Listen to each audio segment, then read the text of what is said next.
Buenos días. Agradezco a la doctora por la presentación, a los organizadores por la invitación y sobre todo a todos ustedes por estar aquí pacientemente hasta estas últimas horas de la reunión. Vamos a iniciar la plática que nos toca hoy. Consiste en ver cómo valorar al paciente con insuficiencia cardíaca y qué es lo mejor para hacer esto.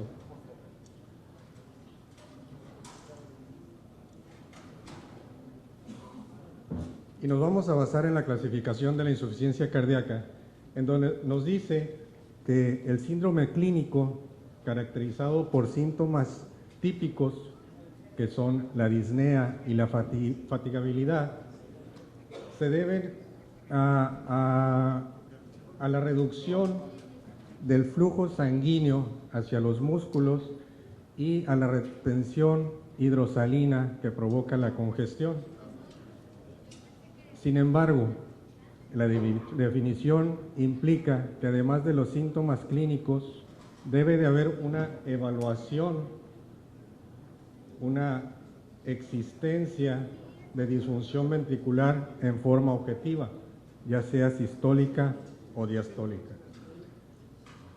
La definición de la Sociedad Europea también implica estas dos condiciones: la presencia de síntomas clínicos, ya sea en reposo o en ejercicio, y la evidencia objetiva de disfunción ventricular sistólica, que generalmente se hace por ecocardiografía. Esto pues parece muy sencillo, al final van a ver que no lo es tanto. Si tras ver estos dos puntos el diagnóstico permanece dudoso, entonces una respuesta positiva al tratamiento de insuficiencia cardíaca sería la forma de evaluar que el paciente está cursando con este síndrome. Los síntomas y signos de la insuficiencia cardíaca los tienen ahí, todos ustedes los conocen. Son pacientes que todos de una forma u otra estamos involucrados, hemos estado diagnosticando y tratando. Y en el afán de hacer el síntoma en una forma más precisa, más contundente, se crearon los criterios de Framingham, los criterios mayores y los criterios menores que ustedes ven ahí. Entonces, la presencia de estos criterios, principalmente tener un criterio mayor con la ayuda de dos menores, se podría hacer el diagnóstico clínico de insuficiencia cardíaca. Sin embargo, esto tiene un problema.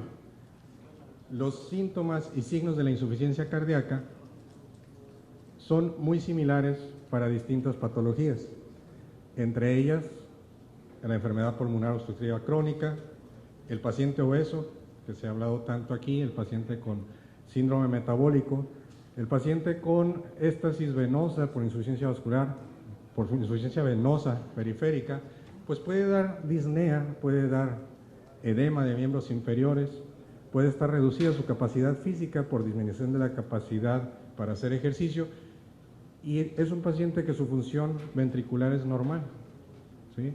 Entonces, no es que no se deba hacer diagnóstico clínico, al contrario, primer punto, y volvemos a la definición: para hacer diagnóstico de insuficiencia cardíaca, para hacer diagnóstico de disfunción ventricular, forzosamente nos tenemos que basar, y es imprescindible, la clínica. Las características clínicas, la anamnesis, la exploración física es pieza fundamental para hacer el diagnóstico, es el primer paso para hacer el diagnóstico de disfunción ventricular, ¿sí? Que no se pierda eso de vista. Y eso nos va a ayudar a clasificar a nuestro paciente según la asociación de la New York Heart Association, para clasificarlo en clase funcional y en esa forma hacer un pronóstico inicial de nuestro enfermo, ¿sí? De esta forma, pues empezar a darle tratamiento y tratar de mejorar su condición. Ya que tenemos el diagnóstico clínico probable, pues nos tenemos que ayudar de ciertas herramientas que son imprescindibles, y básicamente, inicial, tenemos que hacer un electrocardiograma que como todos ustedes saben, nos va a ayudar a hacer el diagnóstico, pero ningún electrocardiograma va a ser patognomónico de disfunción ventricular. Si un paciente tiene bloqueo de rama izquierda avanzado de las de His, es muy probable que tenga disfunción ventricular.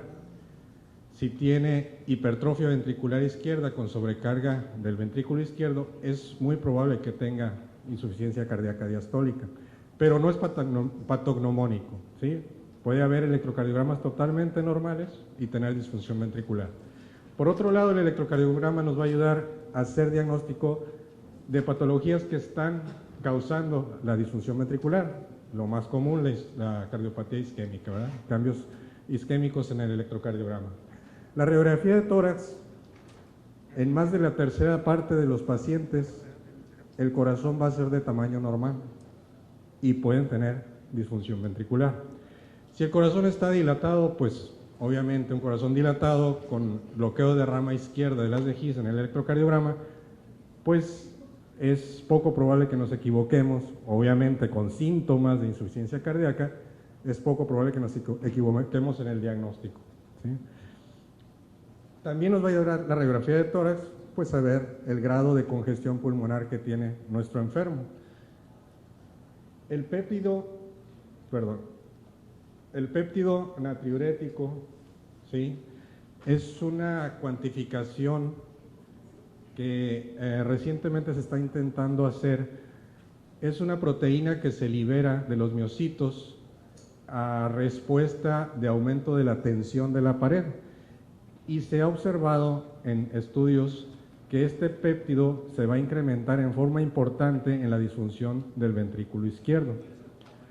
En un futuro va a ser una evaluación, va a ser parte de la evaluación del enfermo en una forma bastante importante. Va íntimamente, la correlación es directamente proporcional a la falla del ventrículo izquierdo, la elevación del péptido natriurético.